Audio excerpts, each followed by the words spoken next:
Welcome to The Explainer. Today, we're diving into the Angiolini Inquiry, a report that uncovers not just a truly horrific crime, but a catastrophic failure right at the heart of British policing. Let's start right here with these incredibly powerful words from Sarah Everard's mother.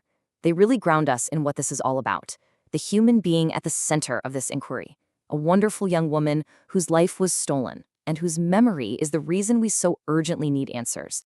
So on March 3rd, 2021, Sarah was simply walking home.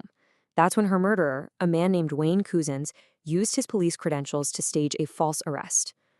The crime just sent this shockwave of horror and anger across the entire country, and it absolutely shattered public trust in the police.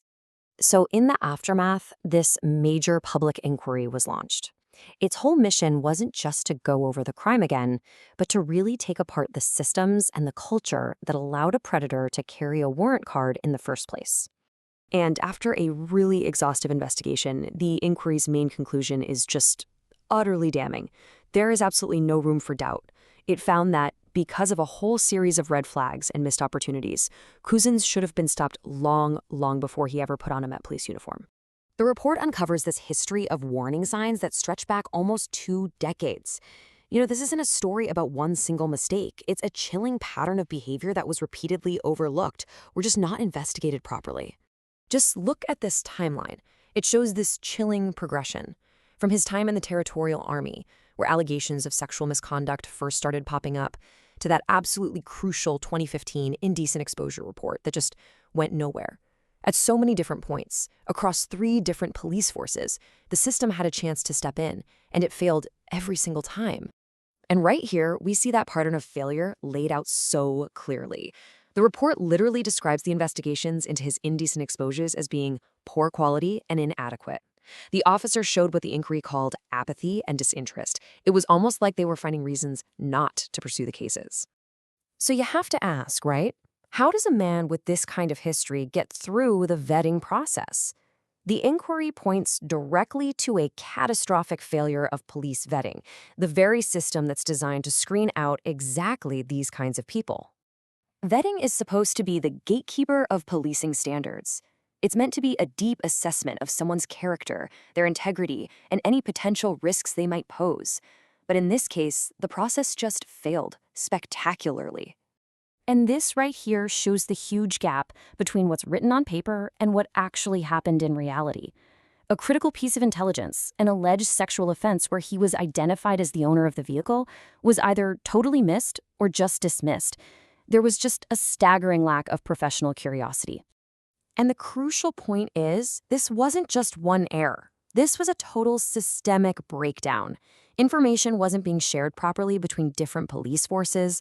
Other huge red flags, like his significant debt, which could make him vulnerable to corruption, were never fully looked into. Vetting officers were just ticking boxes.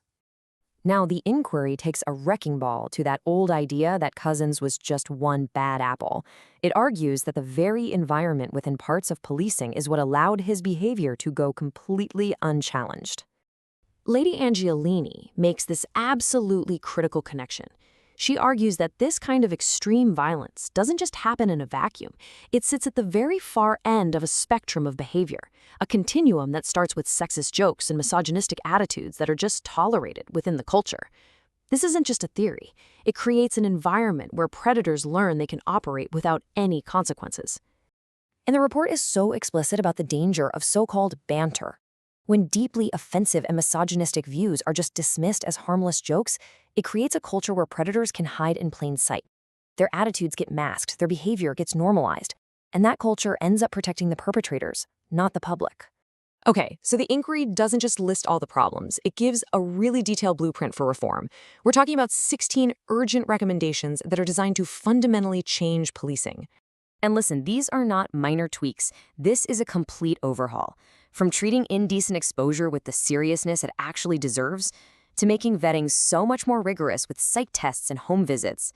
The goal here is to rebuild the system from the ground up and to demand that police forces actively become anti-misogynistic.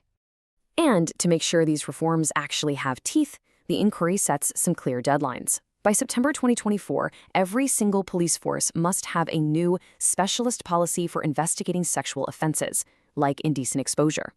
This is about accountability, and it's about immediate action. So ultimately, the Angiolini inquiry is about so much more than just one man. It's about the deep-seated issues that allowed him to thrive. The report gives us the roadmap for change, but the final, crucial question is still out there. Will these changes be enough to restore that bond of trust between the police and the public they are sworn to protect? That's the challenge that lies ahead, and honestly, it's one that affects every single one of us.